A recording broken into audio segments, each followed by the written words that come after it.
How does a rider like Ricky Carmichael go from like dominating most of his amateur career and then get up to the premier class and then find that there's someone else, mainly Jeremy McGrath, that's dominating him, and then reverse that again and put in the work and then get to a stage where he's dominating the premier class and lapping up to second place?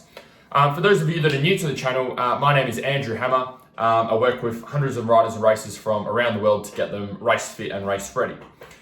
So one of the things that fascinates me and that's interesting about Ricky Carmichael is his length of success. So to a degree, it's easier to get success once, okay? It's easier to win the Premier Class once, but how do you get up the top and how do you stay up the top, even if you've got different challenges that are thrown at you? And so one of the things that stands out for me with Ricky is he was saying, through his amateur career, a lot of what he was doing was focused on the riding, focused on the skills, focus on racecraft, focus on the bike stuff. And then that got him up to a certain point, and he was very, very dominant from 6 or 7 years old all the way up until, I think it was like 90, might have been 97, 98, when he started riding in the bigger classes. And then that's when he started getting beaten. And so everything that he'd done up until that point had worked and had been effective and had allowed him to win races. And now that same system and same process he was using wasn't allowing him to progress anymore. He'd stagnated with his riding, and there was other riders that were further ahead of him.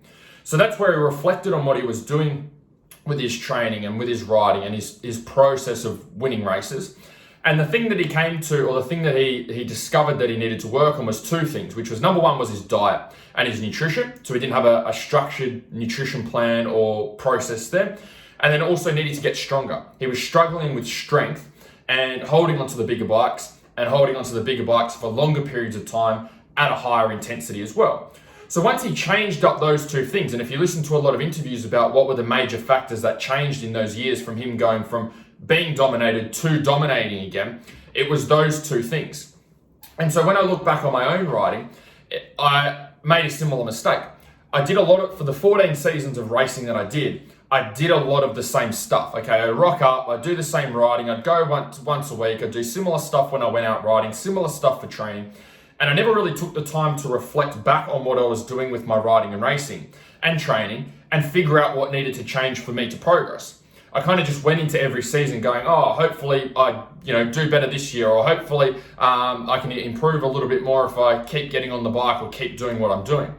Whereas what I needed to do is just look back at what I was doing, reflect, and then change the things that needed to be changed. Exactly like Ricky did. He was able to look at what was going on, look at the results he was getting. He wasn't happy with the results he was getting, and then go back and change the things that needed to be changed so that he could get his riding and racing to the next level.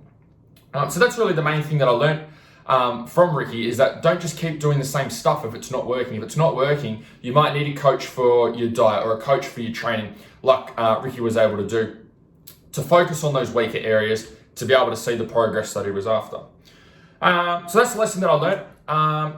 As always, if there's any of you that need some help with your riding and race fitness, and you've got some big goals that you'd like to hit for this year, you can apply to work with me by clicking on the link up there or down there. Otherwise, hopefully you enjoyed this video, and I'll chat to you guys soon. See ya.